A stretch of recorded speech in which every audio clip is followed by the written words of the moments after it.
खबरों में बने रहने के लिए बेल आइकन दबाएं और फर्स्ट इंडिया न्यूज को सब्सक्राइब कीजिए।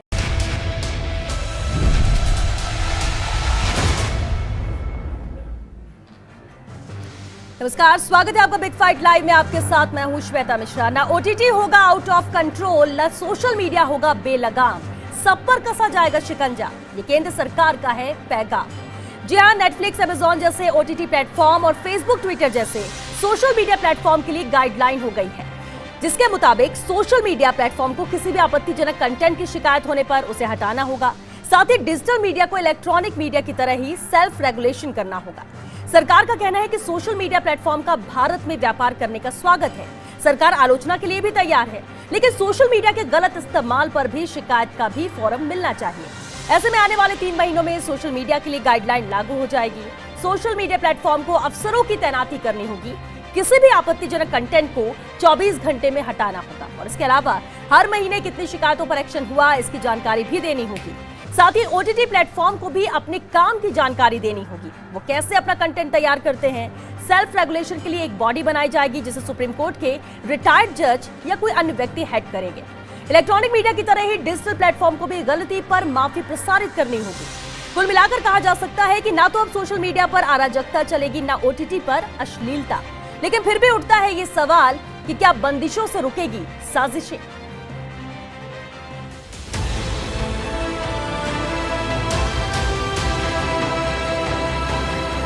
It is very important that the social media users running into crores should also be given a proper forum for resolution of their grievances within a time-bound manner against the abuse and misuse of social media.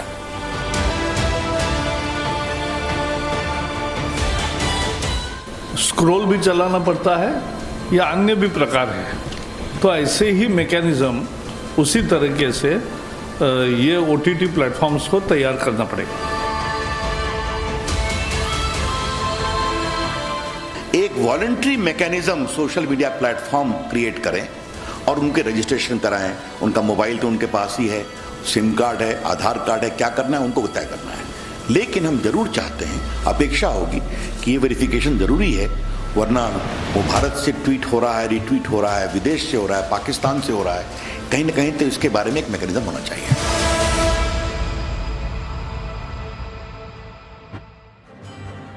Guideline से रुकेंगी social साजिशें, कितनी कारगर साबित होगी बंदिशें। OTT से गायब हो जाएगी अश्लीलता, सोशल मीडिया से क्या दूर होगी अराजकता, और सबसे बड़ा सवाल, क्या बंदिशों से रुकेगी साजिशें। बिग फाइट पे बहस आज जिसे अहम मुद्दे पर और बहस के लिए हमारे साथ बेहद खास मेहमान मौजूद है। चलिए उनसे रूबरू करा दें आपको। हमारे साथ बीजेपी नेता पंकज जोशी जी हैं, कांग्रेस नेता आरसी चौधरी जी हमारे साथ हैं, साइबर एक्सपर्ट सौरभ चौधरी जी हैं और साथ ही एक्टर मन पारिक भी हमारे साथ है। बहुत स्वागत है आप सभी का बिग फाइट लाइव में।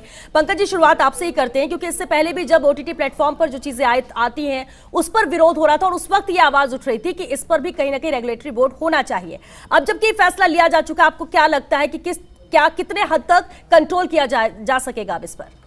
देखिए, बिल्कुल मैं कह रहा हूँ कि सबसे बड़ी परेशानी इस बात की थी कि ये जो है अब तक जो चल रही थी, करीबन बहुत बड़ा यूज़र जो है इन चीज़ों का, कि 53 करोड़ के आसपास जो है व्हाट्सएप यूज़र, करीबन 44 करोड़ के आसपास जो है फेसबुक यूज़र, और इतनी ही संख्या जो है सारे जो है सोशल मीडिया की और ओटीटी प्लेटफॉर्म्स चल रहे थे और इनकी कोई गाइडलाइंस नहीं थी। और लगातार जो है सुप्रीम कोर्ट का 2018 और 2019 का यदि हम स्टेटमेंट देखें, चाहे वो चाइल्ड पोर्नोग्राफी के संबंध में हो, चाहे अदर अश्लीलता के संबंध में हो, चाहे महिलाओं से जो है अभद्रता से संबंधित हो, उसमें लगातार जो है माननीय कोर्ट ने कहा कि जो है इसकी जो है गाइडलाइंस बनाई जानी चाहिए, इनके रूल्स और रेगुलेशंस बनाए जाने चाहिए। और आज सरकार ने जो है इसके प्रति जो है गाइडलाइंस बनाई है। रेगुलेशंस के लिए जो है उन्होंने बाकायदा जो है एक मिनिस्ट्री, किस मिनिस्ट्री के अंदर आएंगे उसको इन्होंने फ्रेमवर्क किया है, और वो जो कंटेंट है उसके लिए एक ब्रॉड गाइडलाइन जो है अभी तैयार करी है कि उन चीज़ों को जो खास करके महिलाओं से या जो है आपत्तिजनक होंगे या राष्ट्र के अस्मिता पे होंगे या कोई ऐसी चीज में होंगे, तो उनको जो है 24 आवर्स के अंदर जो है उनको हटाने होंगे। बिल्कुल। आरसी चौधरी जी, क्योंकि देखिए अब फैसला तो लिया गया, लेकिन अब आपको कितना लगता है कि इन बंदिशों से कितने हद तक हम कंट्रोल कर पाएंगे इसे? क्या आप पॉजिटिव है इस फैसले को लेकर पूरी तरह से? श्वेता जी, देखिए, आपकी 11 दिसंबर 2018 को सुप्रीम कोर्ट के माननीय न्यायाधीश ने आदेश दिया सरकार को। उन्होंने कहा कि जो ओटीटी प्लेटफॉर्म है या मीडिया, जो डिजिटल मीडिया है, उसके ऊपर जो पोर्नोग्राफी जो परोसी जा रही है उसके ऊपर अंकुश लगाना चाहिए। तब का आदेश और आज जिस आड़ में लेके आए हैं और जो मेरे बीजेपी के साथी प्रवक्ता बोल रहे हैं कि किस प्रकार से कितने व्हाट्सएप यूजर्स हैं, कितने ट्विटर के यूजर्स हैं और तमाम सब चीजें हैं, और जो विधि मंत्री रविशंकर प्रसाद जी भी जो बोल रहे थे उन्होंने जिस प्रकार से सोशल मीडिया प्लेटफॉर्म के यूज की बात कही, इनकी मंशा से ये लगता है कि वो सुप्रीम कोर्ट के आदेश की जो तमाम जो चीजें हैं, भारतीय जनता पार्टी की सांसद समर्थित एक सांसद है अनुप्रिया पटेल, उसने भी कहा कि मिर्जापुर की जो सीरीज है वो मिर्जापुर मेरा मिर्जापुर ऐसा नहीं है जैसा दिखाया जा रहा है। वो जो अमेज़न पे जो सीरीज है वो रिलायंस इंडस्ट्रीज के साथ में उसका एफिलिएशन है, वो नहीं हटाई गई। लेकिन देश के अंदर जिस प्रकार से लोकतांत्रिक तरीके से आवाज रखना चाहते हैं, वो कोई भी अलोकतांत्रिक सरकार है उसको दबाने का प्रयास करेगी। ये कोई आजाद भारत में ही नहीं हुआ, इससे पहले भी जब ब्रिटिश सरकार थी तब यंग इंडिया के अंदर महात्मा गांधी ने एक कानून की निंदा की सरकार की और उन्हें 124A के तहत राष्ट्रद्रोह के मुकदमे के तहत कोर्ट में ले जाया गया। उन्होंने कहा कि मैं इस सरकार के कानून से सहमत नहीं हूं और मैं इसकी निंदा करूंगा और जो सजा देंगे वो सजा भुगतने के लिए तैयार हूं। आपने ही देखा होगा कि अभी 1-2-3 दिन पहले ही दैनिक भास्कर के अंदर आया था, असहमति की आवाज को मिली दिशा। वो दिशा 22 साल की एक पर्यावरण कार्यकर्ता है जो पर्यावरण के प्रति सजगता दिखाती है, जिस टूल किट का हवाला देते हैं, जो विधि मंत्री बार बार जिसको कहते हैं। न्यायालय ने किस प्रकार से दिल्ली पुलिस को और केंद्र की सरकार को लताड़ा है और उस कार्यकर्ता को जो सोशल एक्टिविस्ट है, जो पर्यावरण एक्टिविस्ट है, उसको तिहाड़ की सलाखों के पीछे पहुंचा दिया ताकि उसकी पूरी जिंदगी उनके पीछे गुजरे। मैं ये देखना चाहता हूं और जानता हूं कि सरकार सोशल मीडिया पे नियंत्रण करना चाहती है। भारतीय जनता पार्टी के नेता इस बात का जवाब दें। प्रधानमंत्री नेहरू को अपनी भतीजी और बहन के साथ श्वेता जी, मैं कंक्लूड कर रहा हूं, जिस प्रकार से किस प्रकार से विलासिता के तौर पे दिखाया और ये बीजेपी के आईटी सेल पे दिखाया और अमित मालवीय जी ने दिखाया। इसलिए आज ये जानते हैं कि असहमति की आवाज का जो एक प्लेटफॉर्म है, मीडिया को कंट्रोल किया जा सकता है, लेकिन सोशल मीडिया पे इस देश की जनता आवाज मुकर कर रही है। लगाम लगेगी तो सब पे लगेगी। बहुत ज्यादा डिसलाइक किया। दोनों में फर्क देखिए, विधि मंत्री का वक्तव्य देखिए, उन्होंने क्या कहा था और ये क्या कंट्रोल करने जा रहे हैं। लेकिन एक बात ये भी है कि सुनिए, अभी आपने जो कहा उस पर एक चीज है कि आपको लगता है कि पक्षपात होगा। जिस तरह से आपने जिक्र किया मिर्जापुर का, उस पर कुछ नहीं हुआ, दूसरों पर लगाम, आपको लगता है कि पक्षपात इसमें भी होगा? श्वेता, ये किसान जो आंदोलन चल रहा है उसमें आप जैसे मुखर पत्रकार जो जनता की आवाज को सरकार के कानों तक पहुंचाते हैं, उनको जेल की सलाखों में पहुंचाया। एक मनदीप पुनिया जो एक डिजिटल प्लेटफॉर्म पे जो काम करता है, किसानों की आवाज को पहुंचाया, उसे तिहाड़ जेल में भेज दिया। एक चुने हुए सांसद को इस पर जवाब हम पंकज जी से लेंगे। बिल्कुल, आपने बहुत सारे सवाल उठाए, इस पर जवाब पंकज जी से लेंगे, लेकिन उससे पहले मन आपका रुख करते हैं, क्योंकि इससे पहले जब तांडव पर बवाल हुआ था उस पर भी हमने चर्चा की थी और उस वक्त ये बात उठी थी कि होना चाहिए, कहीं ना कहीं लगाम होना चाहिए, बेलगाम कर देंगे तो कुछ भी परोसा जाएगा। अब ऐसे में जब ये फैसला लिया गया है, किस तरह से स्वागत करते हैं इसका? बिल्कुल, मैं पूरी तरह से पूर्ण रूप से इसका स्वागत करता हूं। बंदिशें होनी चाहिए, अगर बंदिशें नहीं होगी तो ये जो हमारा समाज है जिस गर्त में जा रहा है, जिस गंदगी में जा रहा है, गंदगी कम नहीं होगी, ये गंदगी बढ़ती जाएगी। गाइडलाइंस आई है तो उन पे पाबंदियां भी होगी, उन पर रुकावट भी होगी, और ये कहीं ना कहीं देखिए आपके मेरे लिए, हमारी आने वाली नई जनरेशन के लिए बहुत ज्यादा फायदेमंद है। मुझे एक चीज आज तक समझ में नहीं आती कि कोई भी मुद्दा होता है सबसे पहले उसमें राजनीति क्यों शामिल कर ली जाती है। जैसे मेरे साथी यहां पर बीजेपी से भी बैठे, कांग्रेस से भी बैठे, हालांकि मेरा इससे कोई लेना देना नहीं है कि उन्होंने क्या किया क्या नहीं किया, लेकिन जो अच्छी चीज है, एक अच्छी पहल है, उसका हम सबको स्वागत करना चाहिए। आज मैं हूं, बहुत सारी चीजें ऐसी होती हैं सोशल मीडिया पर कि गलत कंटेंट को, मतलब सही कंटेंट को गलत बनाकर दे दिया जाता है, किसी भी फोटो को मॉप करके उसको एडिट करके अलग तरीके से पेश कर दिया जाता है। जी हाँ, बहुत सारी ऐसी खबरें हैं जिनका कोई लेना देना नहीं, हकीकत से कोई मतलब नहीं है, उन्हें आगे पेश कर दिया जाता है। क्यों? क्योंकि उनको मसाला चाहिए होता है, मसाला चाहिए होता है बात करने का, मसाला चाहिए होता है मुद्दा बनाने का। हकीकत पे कोई नहीं जाता, और हकीकत तो यही है। देखिए, गलत तो गलत होता है, अगर गाइडलाइंस बनी है, उस पर अगर कानून बनता है तो पाबंदियां होना लाजमी है, पाबंदियां होंगी। अगर उसके बाद में अगर पाबंदियां नहीं होती है, 24 घंटे का अल्टीमेटम है, या तो उस चीज को आप हटा लीजिए, रिमूव कर दिया जाएगा, या फिर कानूनी तरीके से और जो आगे प्रक्रियाएं होती हैं उनका सामना करना पड़ेगा। मेरी नजर में तो पूर्णतः सही है और मैं तो तहे दिल से इसका स्वागत करता हूं। ठीक है, मुंबई से एक्टर आदित्य पांडे भी हमारे साथ जुड़ चुके हैं। आदित्य, आपका भी बहुत स्वागत है। आदित्य, क्योंकि ओटीटी प्लेटफॉर्म, अगर हम एक्टर एक्ट्रेस की बात करें या आर्टिस्ट की बात करें, उनके लिए एक बहुत अच्छा प्लेटफॉर्म है कि नई नई चीजें करने को मिलती है। हमेशा सबको फिल्म में मौका मिले जरूरी नहीं है, लेकिन दूसरा एंगल इसका देखिए, जो नेगेटिव इसका पार्ट है वो यही था कि कुछ भी परोसा जा रहा था और इसलिए ये जरूरी हो गया था। अब जबकि ये बड़ा फैसला लिया गया है, आपको लगता है कि बिल्कुल सही फैसला है ये और इसी से ही लगाम लगाई जा सकती है, फिर चाहे सोशल मीडिया हो या फिर ओटीटी प्लेटफॉर्म? हाँ, मुझे लगता है कि ये जो फैसला लिया गया ये बहुत ही सही है, बिकॉज मैं एक एक्टर हूँ, मैं यहाँ पे काम ढूंढ रहा हूँ, बट मुझे बहुत सारी चीजें नहीं भी करनी है।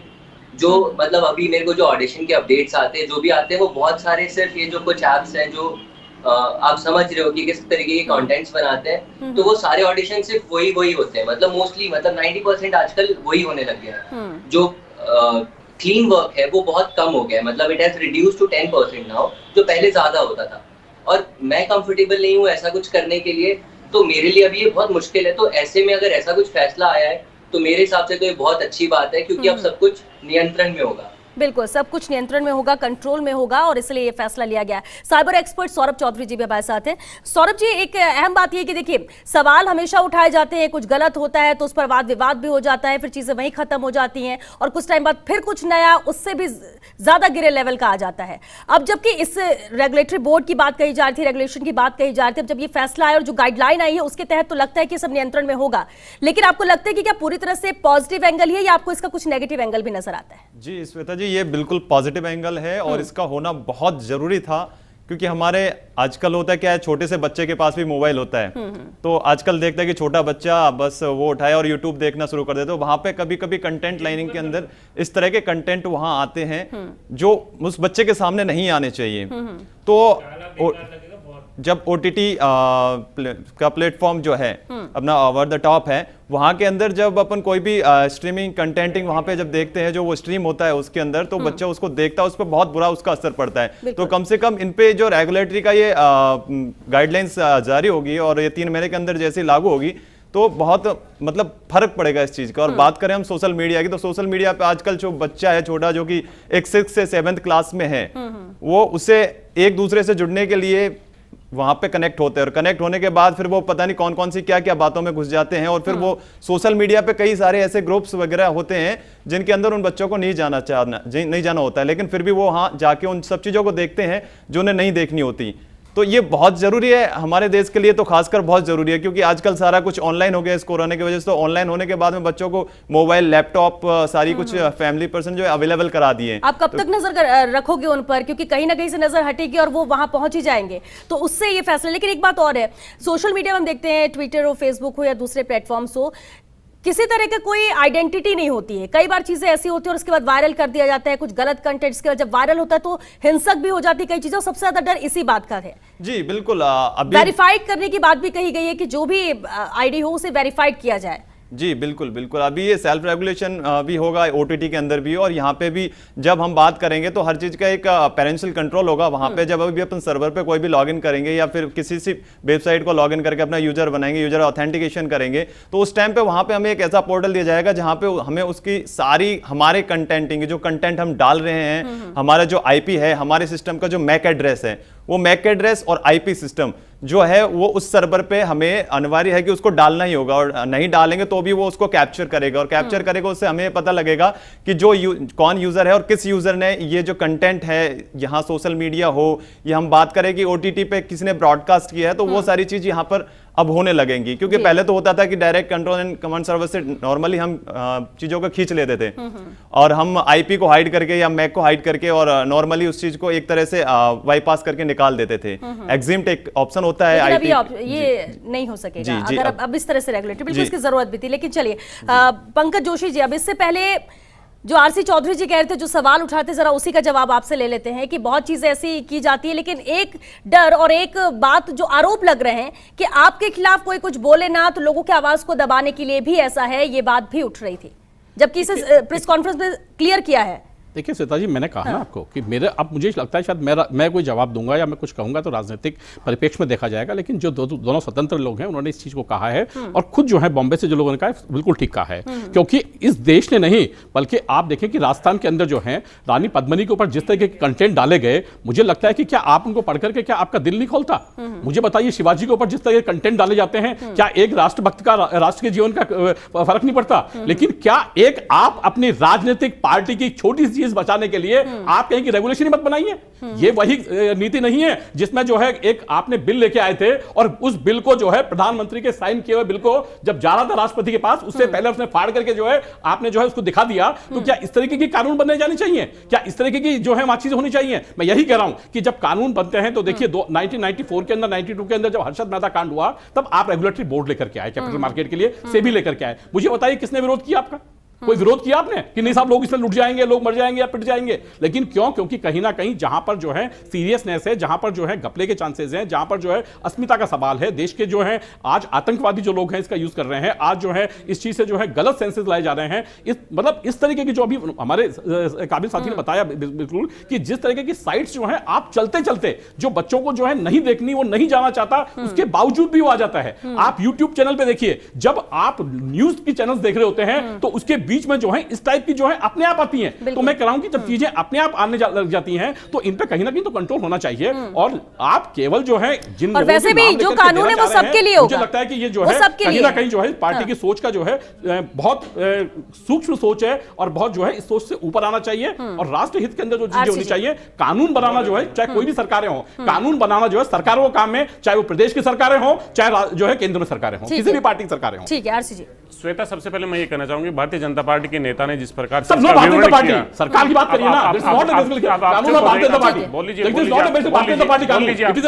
बोल लीजिए, बेसिकली सेंट्रल गवर्नमेंट। बोल लीजिए, ठीक है पंकज जी, बोल लीजिए, आप बोल लीजिए, आप बता दीजिए। जितने भी जो साइबर एक्सपर्ट हैं या कोई भी सोशल एक्टिविस्ट है, तमाम जो लोगों ने बातें कही, निश्चित रूप से उन्होंने एक बेहतरीन बात की कि हमें हमारी सोसाइटी को पॉर्न और एडल्ट्री से रोकना है। लेकिन डेमोक्रेसी किस चीज से बनती है? डेमोक्रेसी के अंदर आपकी कार्यपालिका है, न्यायपालिका है और विधायिका है। विधायिका अगर किसी एक चीज को नियंत्रित करने लग जाएगी तो मुझे लगता है कि निरंकुशता बढ़ेगी। आप जब लोकतंत्र की बात करेंगे तो लोकतंत्र के अंदर फ्रांस की बात करेंगे, आप ब्रिटेन की बात करेंगे, आप स्वीडन की बात करेंगे, बहुत सी कंट्रीज हैं जहां पे आपको ये राइट्स दिए गए हैं फ्रीडम के।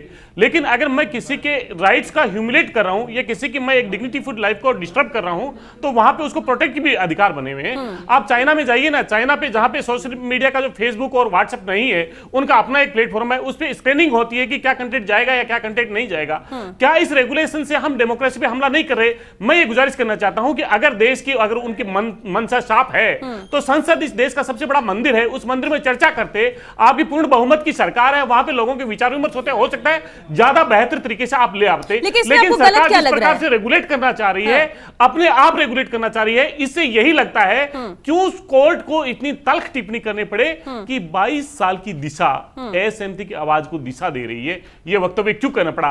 क्यों कहना पड़ा उस दिल्ली पुलिस को कि जिस टूल किट की आप चर्चा कर रहे हैं वो आपने आज तक उस पर ना उन्होंने प्रयास किया ना कोई और चीजें की। यह बड़ी बहुत महत्वपूर्ण पर्सन है इस देश के अंदर। लोकतंत्र तभी होता है जब आपसे असहमति की आवाज मुकर होके उठाई जा सकती है। मैं गुजारिश करना चाहता हूं, अगर भारतीय जनता पार्टी की मंशा साफ है, सरकार की मंशा साफ है, तो संसद में चर्चा होनी चाहिए। हमारे बच्चों को पोर्नोग्राफी से, एडल्ट्री से रोकना है, लेकिन असहमति की आवाज को दबाने का प्रयास जैसा मंत्री ने वक्तव्य दिया वैसा नहीं होना चाहिए। अभी आपने कहा कि लाना चाहिए लेकिन संसद में लाया जाता, चर्चा करके लाया जाता तो ठीक था, ऐसे लाना गलत है आपकी नजर में? आप ये कहना चाह रहे हैं? पंकज जी, मैं आपको फिर कह रहा हूं कि देखिए ये रूल्स और रेगुलेशंस हैं, ये बेसिकली अभी एक्ट नहीं बनाया गया इसका, लेकिन रूल्स और रेगुलेशंस लेकर के आए गए हैं। उन्होंने खुद ने, आपने पूरा पढ़ा हो, मुझे लगता है मेरे काबिल नहीं है। नहीं, आप अरे सुनिए ना, तो जब बेसिकली आप 11 दिसंबर 2018 के बाद आज अचानक मुझे समझ में नहीं आ रहा है लोग मतलब किस तरीके की स्थिति है देश में कि अभी भी जो है वो जो है, मैं फिर कह दूंगा तो फिर बड़ा बुरा होगा। मैं नहीं चाहता कि कोई राष्ट्रीय नेता के लिए इस तरह से वर्क किए जाएं, लेकिन मुझे लगता है कि कहीं ना कहीं ये जो चीजें हैं, आपको ये सब चीजें मनसा थी तो आप पंडित जवाहरलाल नेहरू जो इस देश का पहला प्रधानमंत्री था, उसको बहन के साथ में आपने किस प्रकार से आपने किसी एफआईआर लॉन्च कराई क्या? जनता पार्टी के आईटी सेल में किया, जाकर के जो है मालवीय ने किया, आपने जो है किसानों ठीक है आरसी जी, अरे भाई आरसी जी, क्या ठीक है आरसी चौधरी जी, बिल्कुल जो आप बात कह रहे हैं, ये अगर ये आता है और जिस तरह से 3 महीने का वक्त भी दिया गया है, लागू तो सब पर होगा। अगर बीजेपी के भी अगर हैंडल से कुछ ऐसा किया जाता है, उस पर भी कंप्लेंट जाएगी तो एक्शन उस पर भी होगा। निश्चित रूप से आपने बहुत अच्छी बात कही, लेकिन जब सरकार रेगुलेटिंग अथॉरिटी बन जाती है तो सरकार अपने हिसाब से करेगी। इस देश के अंदर जुडिशरी है ना, न्यायपालिका को अधिकार दीजिए ना।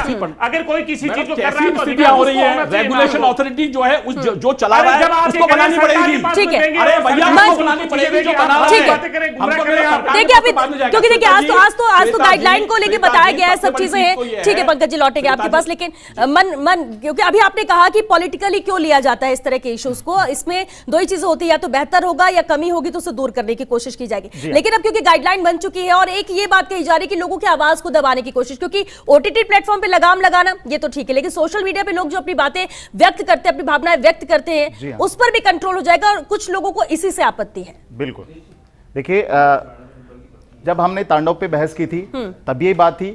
अगर कहीं ना कहीं देखें तो एक दूसरे से कनेक्टेड हैं वो सारी की सारी बातें। मैंने उस समय भी कही थी, आज भी कहता हूं कि जैसे सेंसर बोर्ड है फिल्मों के लिए, वैसे सोशल मीडिया के लिए ये ओटीटी प्लेटफॉर्म पे गाइडलाइंस होनी चाहिए, ये जरूरी है। मैं तो देखिए एक एक्टर हूं, अगर मैं जितनी वल्गरिटी दिखाऊंगा ना उतना ज्यादा बिकूंगा, फ्रेंकली स्पीकिंग।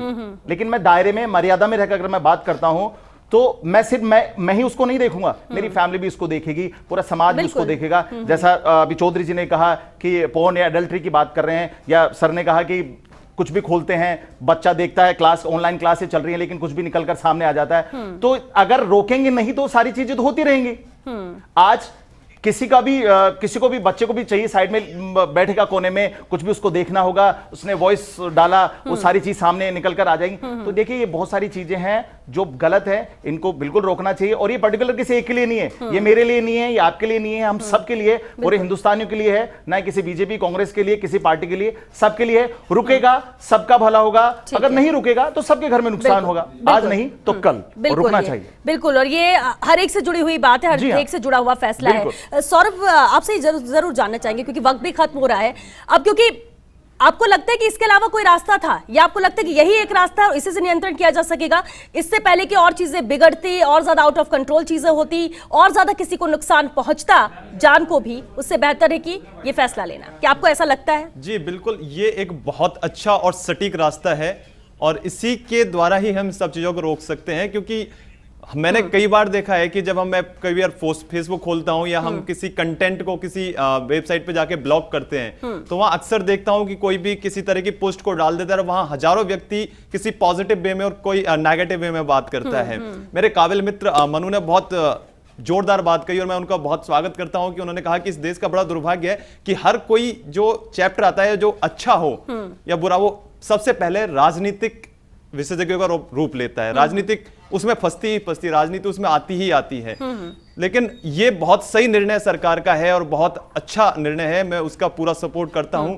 और इन्होंने जो सबसे खास चीज इसमें जो बांटा है, इंटरमीडिएट और सिग्निफिकेंट सोशल मीडिया इंटरमीडिएट, तो ये बहुत अच्छा है। यहाँ पर 3 ऑफिसर्स यहाँ पे सेलेक्ट होंगे जो अपने कंप्लेंट को 24 घंटे के अंदर रजिस्ट्रेशन करेंगे और उसके अंदर 15 दिन के अंदर उस प्रॉब्लम का निपटारा करेंगे। और सबसे बड़ी बात कि जो भी आपके पास इशू आएंगे उन सबको आपको पब्लिश करना पड़ेगा। बहुत अच्छा ये निकाला है रूल्स। ठीक है, आदित्य एक लास्ट कमेंट आपसे। फैसले का स्वागत कर रहे हैं और आपको लगता है कि इस तरह से ओटीटी प्लेटफॉर्म पे